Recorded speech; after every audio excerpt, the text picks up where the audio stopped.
Hey everybody, I know we're off for class this week, Monday night.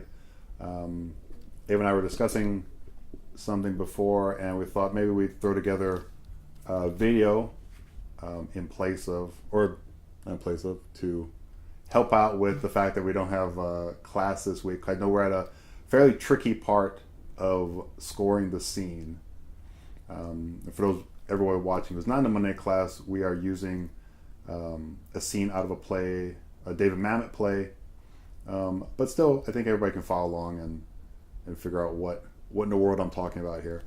So, Eva, go ahead. You had a question about where we are in the class. Yeah, so in the work we're doing for our characters on the script, one of the things that you talked about doing was identifying those statements that really stood out or impactful statements. And I know that's one of the things that, for me, I was able to identify something that was really, important to me as the character.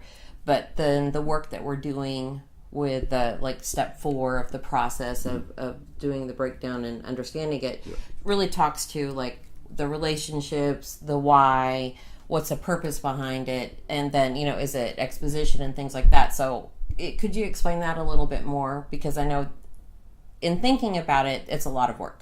Yeah, it is, because everything we've done up till now has been on a macro level, right? We read it. We're just getting our first impressions of it. We identify what's the relationship these two characters have, what are the circumstances in this scene, and then on a very general level, the way the scene is structured. Binary value, tipping point, and then we move down on the worksheet. It's step 4, right? What's the objective? What's the obstacle? What are tactics we can use to overcome the obstacle? But that's on more of a macro level. That's the entire scene. What am I trying to achieve? Mm-hmm. So now, when you look at the 5 bullet points below step 4.1, we're now bringing it into a micro level. Okay. Now we're talking about just moments in a scene. Mm-hmm. And well, go ahead and just give me an example of what you would call an impactful moment for you in the scene. So for me, one of the ones is where it's basically after I say my statement of it's not a question of whether we need, and then I go into, if something inevitable occurs, right, it's a choice between him or us. Then the next statement that character B makes is who. And at that point, I'm like, that totally sets me off, because that means they're not listening or have not been listening or taking seriously anything I've been saying up until that point. So then I come back with, it's, the guy, God forbid, he comes in with a knife, right? And to me, I'm like, okay, I need you to listen to me, and I want to make sure that's emphasized. So for me, that's one of the items that I've picked out from the script that was important. Okay, good. So here's an example of where we can punctuate a moment, because to you it's important. Mm-hmm. And that the importance came on more of an unconscious level, more an intuitive level. Mm-hmm. You probably, every time you read that, you're just drawn to that part of the script. Right. So you think, okay, on an artistic level, I'm drawn to it. Mm-hmm. Intuitively, I'm connected to it. There must be something there. Right. So now, as far as punctuating a moment, that has to do with our technician side. I always talk about in class, you have to be fully an artist, fully a technician. Okay. Right. So how can we convey this to the audience? How can we emphasize this moment to the audience in an organic manner? Okay. So it starts with, number 1, intuitively, where are those moments? So for you, it's when character B responds with, would you say that they're not taking it seriously? Yeah. I mean, they say who, almost in jest, so they're almost making fun of me, right? And then I come back with this, but it drives me to do that. So they really trigger me with that statement, because the way I'm hearing them say it, even if it's not really the character saying that, but how I envision it in my head whenever I read that line is they're going, who? Whatever, you're joking. It's not a big deal. Okay. So then your reaction to that would be maybe to really break it down for the character B, the other character. I really need you to see my point of view. You know, you're brushing me off. You're not taking this seriously. Right. Let me tell you why this is so serious. Right.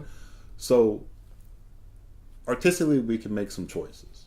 Okay. Do I want to raise my voice, lower my voice? Do I want to change the rhythm of how I've been speaking? Do I want to slow down and put some exaggerated pauses in there? Right, because the line is the guy. Right. I'm saying, God forbid, he comes in, he's got a knife. Right. There's some natural rhythm that's happening, right, with a lot of the lines. Right, and we want to take that natural rhythm and go, how can I really punctuate it?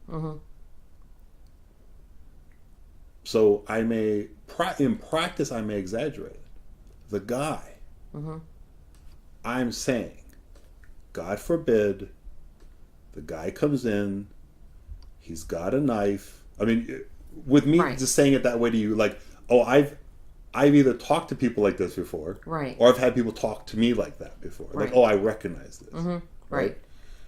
And that way I can choose. Oh, that's a way I can really break it down for this person, for the other character, right? So you see just how serious you need to be taking this, right? So those are artistic choices that I can make, and that's what I call punctuating the moment in a scene. Now, when I've done all the artistic work, the intuitive work, now I can turn myself over to my technician side. Okay. Hey, how can we emphasize this? How can we really bring this to the audience? Okay. So they're really paying attention at this point. Okay. And that's the example of punctuating a moment. And I have on the worksheet, there's step 4 to step 4.1, and then 5 bullet points all underneath 4.1. Right. I grouped them there, not that you need to work through all 5 of those points in a progression. Okay. It's to give different ways of looking at the material. Okay. So hopefully that clears up some. Oh yeah, no, obviously. I mean, each one of these, I think, as an actor, you may place a greater value on because of how you're used to doing analysis, or where you find more meaning in the analysis, right? And I mean, these are not a given. You really do have to do the homework, right, in order to understand it. And you do have to read the script, and you have to look at each line to apply it. And you can't just look at your line. You have to look at what the other character is saying. So there's a lot of back and forth that's happening to me when you're going through these. But if you don't take into consideration each of those aspects, you're missing something, right? You're not doing all the work that you need to do to really develop or evolve the script to that point of understanding, to be able to convey the message, especially in understanding what the writer might have been attempting, right? So to me, it's really beneficial. It is a lot of work. It is. It's one of those things that at first we're trying to, as actors, we want to rely heavily on our intuition. When I read the script, that's why I say, the first time you read a scene or a script, don't read it to figure out how I'm going to play it. Right. Just read it. What story do the words tell you? Okay. Right? And then think about a relationship. I can know the literal relationship. These two people are co-workers, or these two people are friends, or they're father and son, or whoever they are to each other. Right. But what does it feel like? You have to allow that. What does it feel like? A father and son may feel like boss-employee. That's what it feels. And that you'll be able to use more in your acting if you go intuitively. Right? Figure out, where does the tone of the scene change? Right? Things like that. We have to start there. But at some point, we have to start thinking about, hey, the writer meant something. The writer intended for this story to be told a certain way. Right. And we have to sort of, wear a different cap, right, and start looking at it from a technician side. Right. But only after we've looked at it as an artist, as an intuitive artist. Now we can go into the more technical points of this. And that's why right now it's it's going to be a bit tricky because actors may not be accustomed to working in a heavily technical way Right. on a script, or they feel that, oh, if I do this, it's going to take me away from my acting. It's going to make me too heady. It's going to make me too intellectual. And number one, obviously, trust the process. Number two, you're not going to get too intellectual because your foundation, your base in working with the script entirely was intuitive. Okay.